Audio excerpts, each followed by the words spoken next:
Baiklah, kami di sini dari kelompok 7 dengan saya sendiri Anissa Tujana dan teman saya Rosalia Teresa. Di sini kami ingin mempresentasikan hasil dari diskusi kami, yaitu dengan materi pengolahan limbah laboratorium.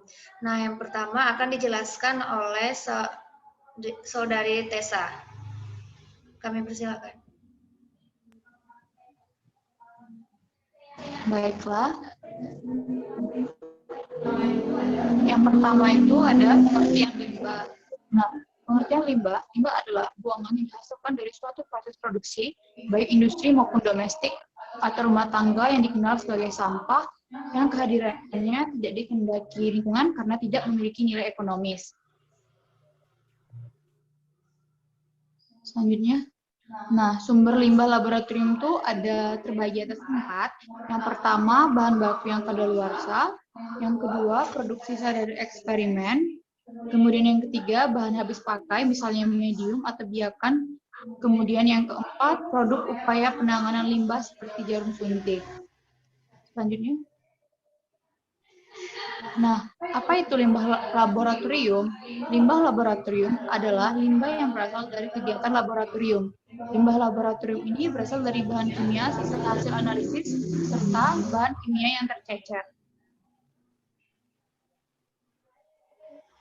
Ada beberapa macam limbah laboratorium. Yang pertama, pelarut organik bebas halogen dan senyawa organik dalam larutan. Yang kedua, pelarut organik mengandung halogen dan senyawa organik dalam larutan. Yang ketiga, residu padatan bahan kimia laboratorium organik. Yang keempat, garam dalam larutan. Yang kelima, residu bahan anorganik beracun dan garam logam berat dan larutannya. Yang keenam, residu air raksa dan garam anorganik raksa. 7, residu garam logam. 8, padatan anorganik. Dan 9, terkenal kaca, logam, dan plastik.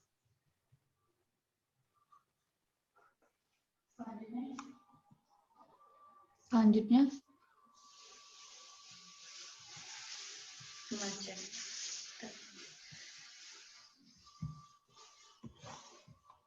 Bisa macet. Terus.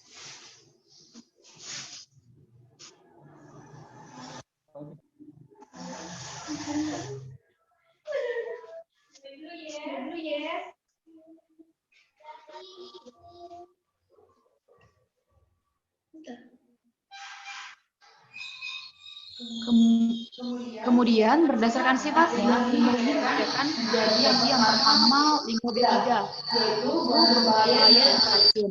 Jauh dikit, Tes. Limbah beracun terbagi menjadi limbah mudah meledak, limbah mudah terbakar, limbah reaktif, limbah beracun, limbah yang menyebabkan infeksi, dan limbah yang bersifat korosi. Selanjutnya,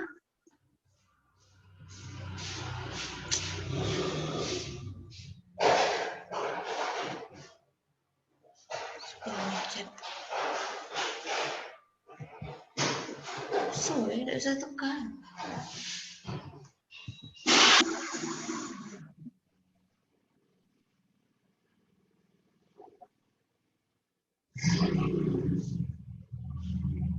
Tidak bisa tekan, Tes.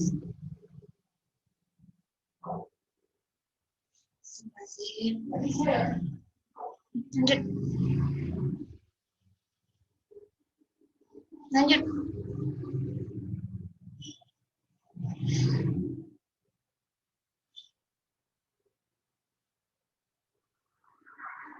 Kemudian yang kedua, limbah infeksius. Nah, limbah infeksius berikutnya berkaitan dengan pasien yang memerlukan isolasi penyakit menular, serta laboratorium yang berkaitan dengan pemeriksaan psikologi dan poliklinik, ruang perawatan dan ruang isolasi penyakit menular. Yang ketiga, limbah radioaktif. Limbah radioaktif ini ialah bahan yang terkontaminasi dengan radioisotop yang berasal dari penggunaan medis atau riset radionukleida. Guys, maaf guys, bentar. Coba Tessa agak jauh dari Caca, soalnya suaranya bergema.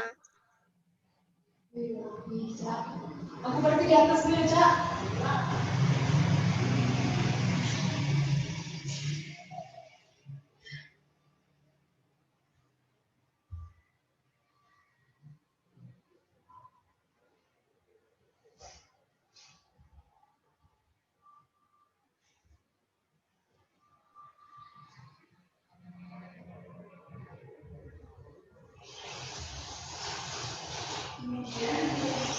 Kemudian limbah yang keempat yaitu limbah umum. Berdasarkan bentuk limbah yang dihasilkan, dibedakan menjadi yang pertama limbah padat. Limbah padat di laboratorium relatif kecil, sehingga masih bisa diatasi. Limbah padat berupa limbah padat infeksius dan non-infeksius. Kemudian limbah gas. Limbah yang berupa gas umumnya dalam jumlah kecil sehingga relatif masih aman untuk dibuang langsung di udara. Contohnya limbah yang dihasilkan dari penggunaan generator sterilisasi dengan etilen oksida. Kemudian limbah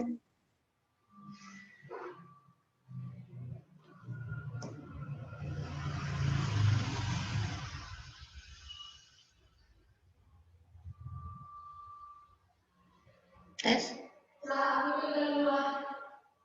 Hah?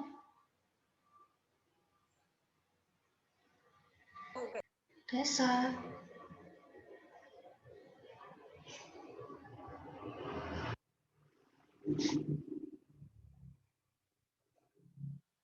Baiklah, yang ketiga yaitu limbah cair. Nah, umumnya laboratorium berlokasi di sekitar hunian, sehingga akumulasi limbah cair yang meresap ke dalam air tanah dapat membahayakan lingkungan sekitar. Limbah cair berupa limbah cair infeksius, domestik, dan limbah cair kimia. Berdasarkan atas dasar asalnya, dikelompokkan menjadi dua, yaitu limbah organik dan limbah anorganik. Nah, cara pengolahan limbah laboratorium. Tujuan penanganan limbah adalah untuk mengurangi resiko pemaparan limbah terhadap kuman yang menimbulkan penyakit patogen. Penanganan limbah antara lain ditentukan oleh sifat limbahnya, yaitu yang pertama, limbah berbahaya dan beracun dengan cara netralisasi dengan basa CaO atau CaOH, kedua asam H2SO4 atau HCl. Nah, pengendapan atau sedimentasi, koagulasi, dan flokulasi kontaminan logam berat dalam cairan diendapkan dengan tawas atau FeCl3, CaOH2 atau CaO karena dapat mengikat ACN, Ni, Mn, dan Hg.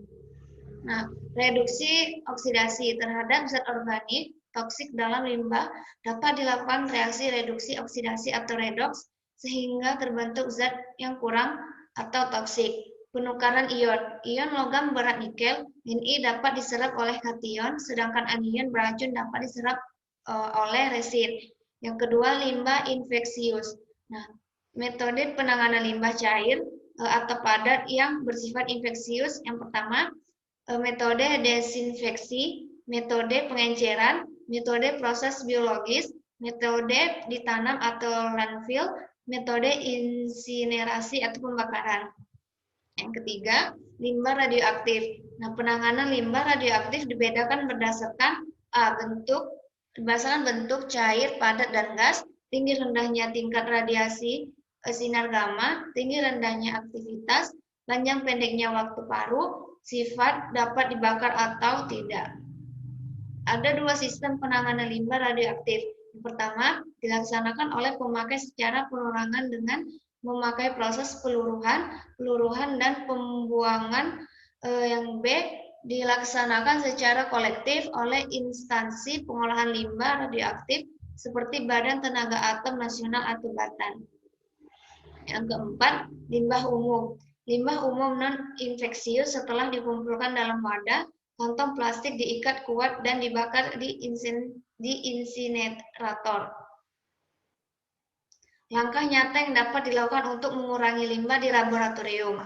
Nah, pertama, penggunaan kembali limbah di laboratorium berupa bahan kimia yang telah digunakan setelah melalui prosedur daur ulang yang sesuai. Sebagai contoh, pelarut organik seperti etanol, aseton, kloroform, dan dietil ether.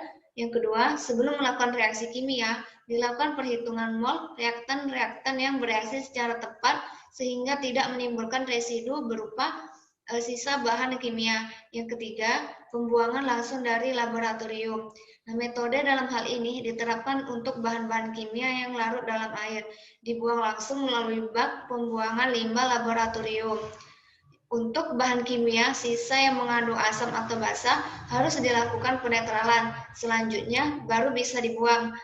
Untuk yang mengandung logam berat dalam beracun seperti Pb, Hg, Cd, dan sebagainya, endapannya harus dipisahkan, kemudian cairannya dinetralkan dan dibuang.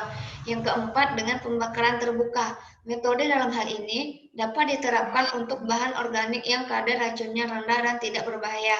Selanjutnya, kemudian dibakar di tempat yang aman dan jauh dari pemukiman penduduk. Yang kelima, pembakaran dalam insinerator. Metode dalam hal ini dapat diterapkan untuk bahan-bahan toksik yang jika dibakar di tempat terbuka akan menghasilkan senyawa-senyawa yang bersifat toksik. Yang keenam, dikubur di dalam tanah dengan perlindungan tertentu agar tidak merembes ke badan air. Metode ini dapat diterapkan untuk zat-zat padat yang reaktif dan beracun. Terima kasih. Baiklah, itu saja presentasi dari kami. Bagi teman-teman yang ingin bertanya, kami persilakan.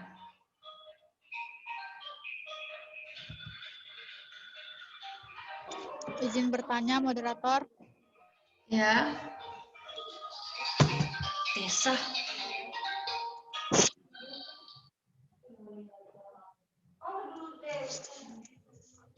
Izin bertanya, moderator. Ya, silakan. Baik, perkenalkan nama saya Dewi Marta Malau dengan NIM 089. Di sini saya ingin bertanya. Di PPT tadi dikatakan bahwa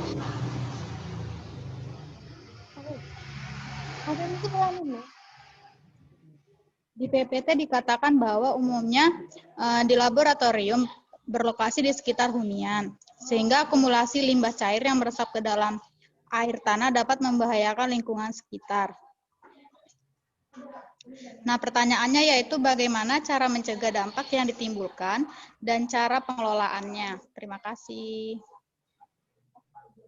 Baik, terima kasih Dewi pertanyaannya. Selanjutnya, ada yang ingin bertanya lagi?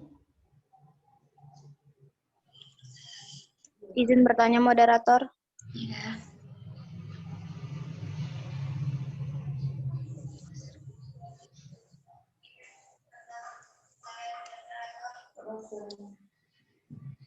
Upaya yang dilakukan, aku harus langsung.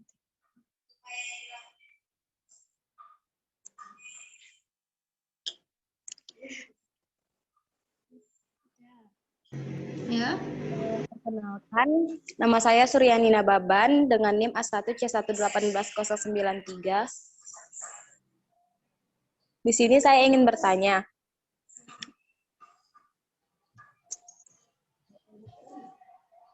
Pada PPT penyaji itu telah menjelaskan umumnya laboratorium itu berlokasi di sekitar hunian, sehingga akumulasi limbah cair yang meresap ke dalam air tanah dapat membahayakan lingkungan sekitar. Lalu, bagaimana cara yang dapat dilakukan masyarakat sekitar untuk menghindari paparan dari limbah tersebut? Terima kasih. Baiklah, terima kasih Suryani. Selanjutnya, ada yang ingin bertanya lagi?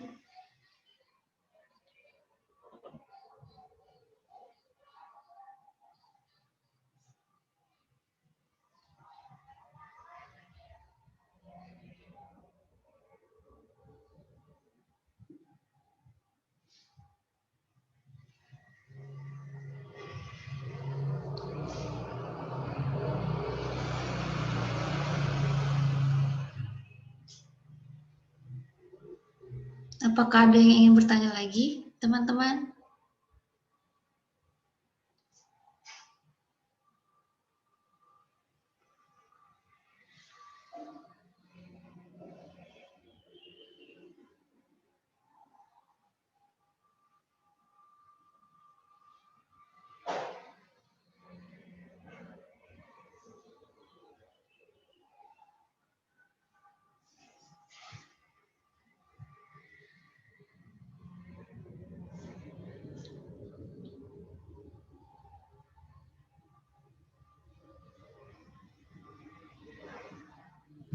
Izin bertanya, moderator.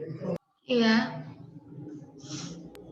Nah, tadi kan dijelaskan ada limbah berdasarkan sifatnya, salah satunya yaitu limbah yang mudah terbakar sifatnya. Nah, tentunya apabila itu terpapar ke lingkungan akan sangat berbahaya. Lalu bagaimana cara penanganan limbah tersebut yang berasal dari laboratorium? Baiklah, terima kasih, Lisna.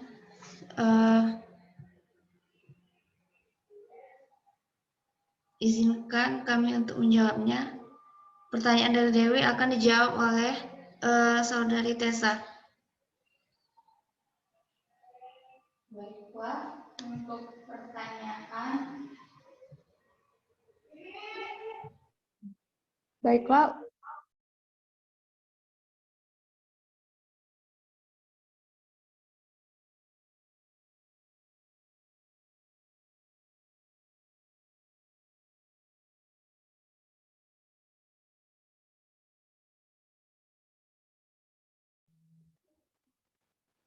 baiklah, saya di sini akan mencoba menjawab pertanyaan dari Saudari Dewi, di mana bagaimana penanganan limbah cair yang membahayakan lingkungan. Nah, di sini limbah cair laboratorium merupakan salah satu permasalahan yang ditemui di universitas. Salah satu cara yang dapat dilakukan untuk mengurangi cemaran limbah laboratorium tersebut yaitu dengan menurunkan kadar logam berat yang terdapat dalam limbah dengan menggunakan metode elektrokoagulasi.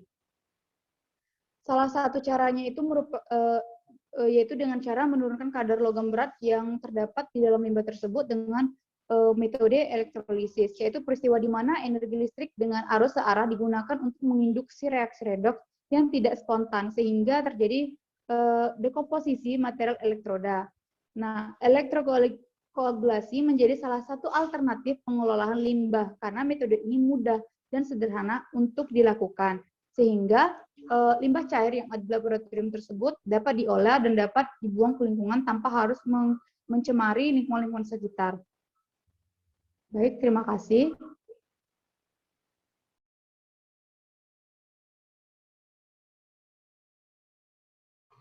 Baiklah, itu jawaban dari Saudari Tessa. Bagi teman-teman yang ingin menambahkan, saya persilakan.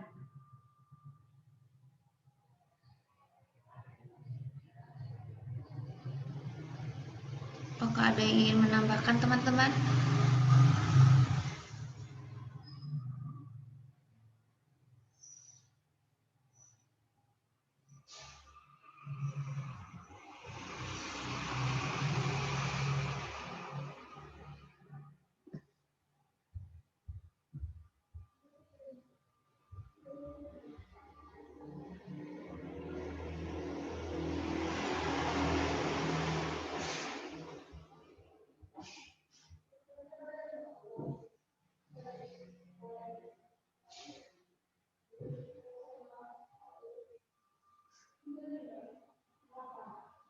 Apakah ada yang ingin menambahkan?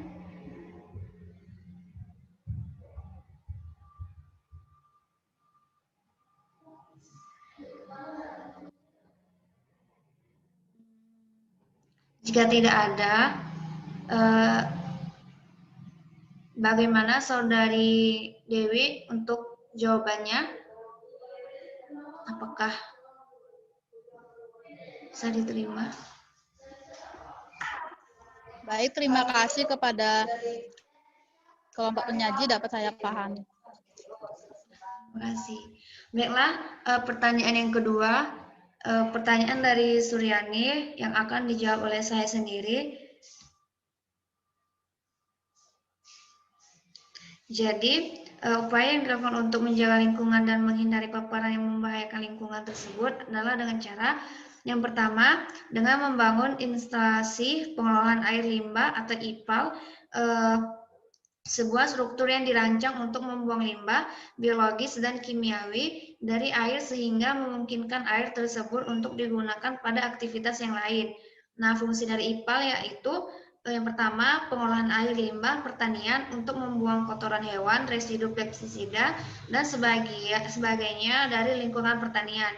Yang kedua, pengolahan air limbah perkotaan untuk membuang limbah manusia dan limbah rumah tangga lainnya.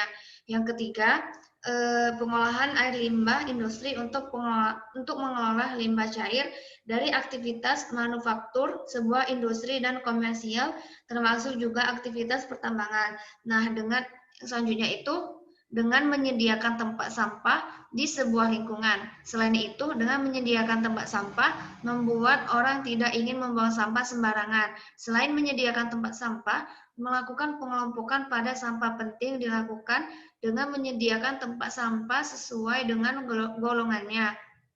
Dengan begitu, proses pengolahan sampah akan lebih mudah dilakukan. Yang ketiga, memproses limbah pabrik dengan cara yang benar dan ramah lingkungan. Nah, limbah pabrik yang mengandung zat kimia berbahaya akan mencemari tanah dan air jika tidak diolah terlebih dahulu.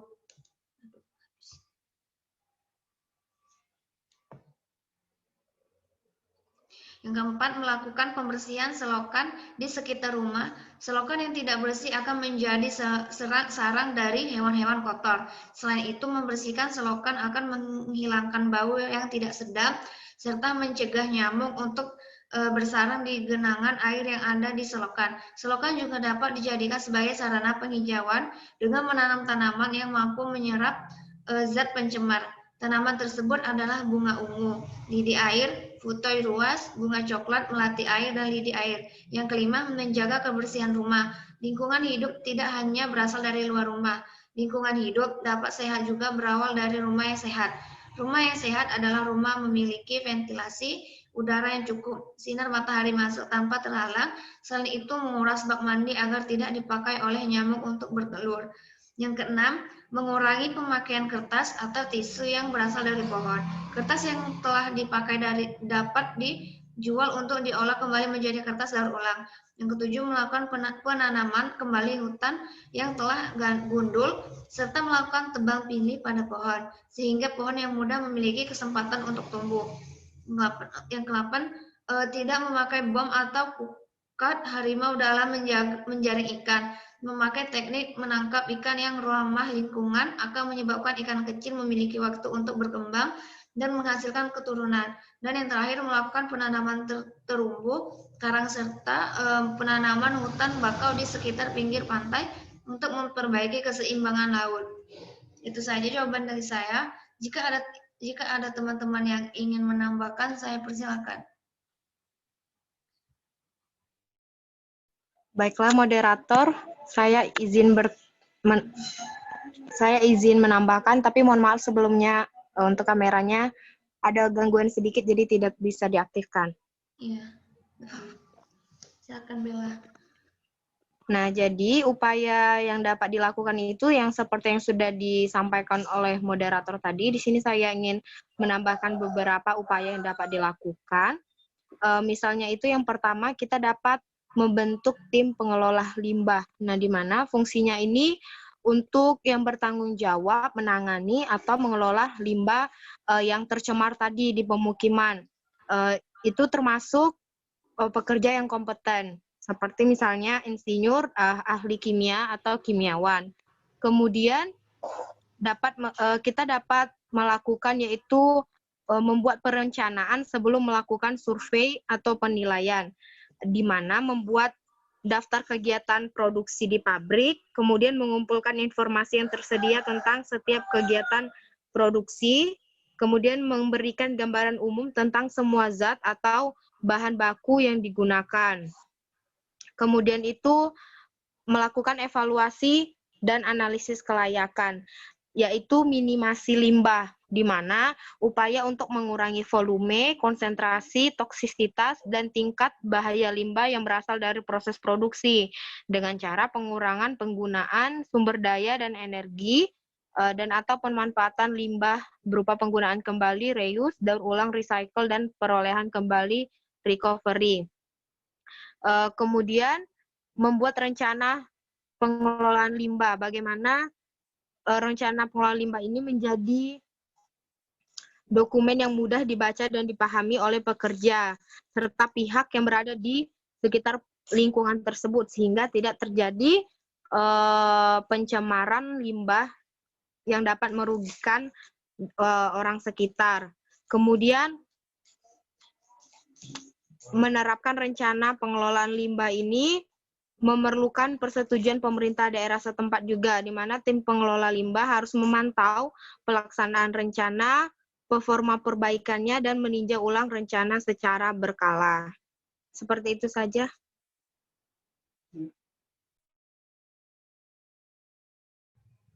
Baiklah, terima kasih Saudari Bella yang telah menambahkan jawaban dari Suryani.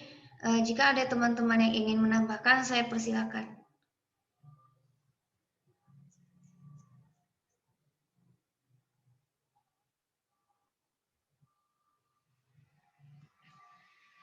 Jika tidak ada, lanjut pertanyaan yang ketiga yang akan dijawab oleh Saudari Rosalia. Pada Rosalia. Baiklah, di sini saya akan mencoba menjawab pertanyaan dari Saudari Lisna, yaitu pertanyaannya berdasarkan sifatnya adalah limbah yang mudah terbakar. Nah, bagaimana penanganan limbah yang mudah terbakar tersebut? Nah, limbah laboratorium jenis ini tidak boleh ditimbun begitu saja, karena limbah ini termasuk limbah yang berbahaya dan beracun. Oleh sebab itu, perlu penanganan yang khusus. Pengolahannya dapat dengan cara kimia, yaitu dengan merubah karakteristik dan komposisi dari limbah untuk mengurangi racun pada limbah tersebut, sehingga tingkat bahaya maupun racun menurun. Salah satu contoh pengolahannya yaitu dengan stabilisasi atau solidifikasi, yang mana limbah B3 tersebut ditambahkan senyawa pengikat agar penggerakan senyawa B3 yang terkandung di dalamnya menjadi senyawa yang tidak mengandung B3. Sehingga limbah tersebut dapat ditimbun ataupun dibuang pada tempat pembuangan limbah. Adapun cara pengolahan limbah jenis ini, yaitu yang pertama dengan melakukan proses netralisasi, yang kedua pengendapan atau sedimentasi atau koagulasi dan flukosasi, dan yang ketiga mereduksi redoks, dan yang keempat pertukaran ion. Sekian jawabannya. Pada teman-teman yang lain apabila ada yang ingin menambahkan.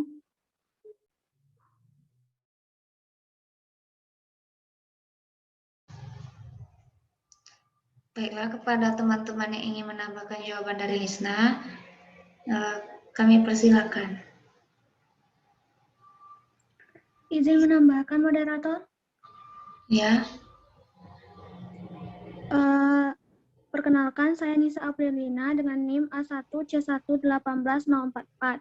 Nah, di sini saya ingin menambahkan bahwa yang penyaji katakan itu benar, bahwa untuk penanganan limbah yang berbahaya itu dilakukan dengan pelakuan kimia, yaitu pertukaran ion, oksidasi dan reduksi, pengendapan kimia, dan netralisasi. Nah, metode ini digunakan untuk mengubah limbah berbahaya menjadi gas tidak beracun dengan memodifikasi sifat kimianya. Sebagai contoh, sianida dapat melalui proses oksidasi menjadikan residu beracun ini sebagai produk tidak beracun. Proses kimia lainnya adalah pemisahan air, yang memungkinkan air diekstraksi dari beberapa residu organik dan kemudian dihilangkan melalui pembakaran. Nah, sekian dari saya kembalikan kepada moderator. Terima kasih. Baiklah, terima kasih Saudari Nisa atas tambahannya. Pada teman-teman yang ingin menambahkan, kami persilakan.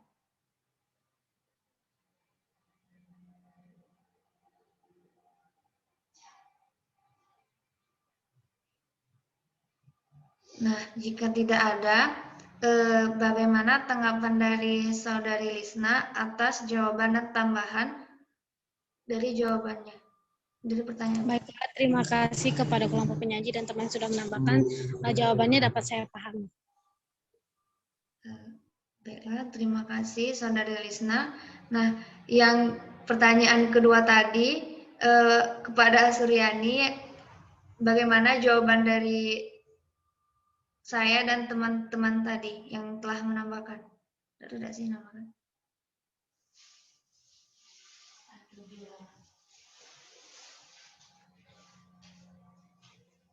Suryani.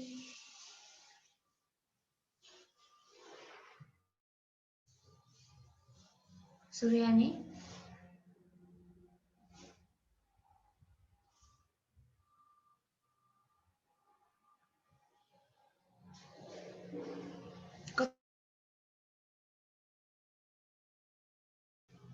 Baiklah, jika tidak, itu saja presentasi dari kelompok kami. Mohon maaf jika banyak kurangnya. Kami akhiri. Assalamualaikum warahmatullahi wabarakatuh.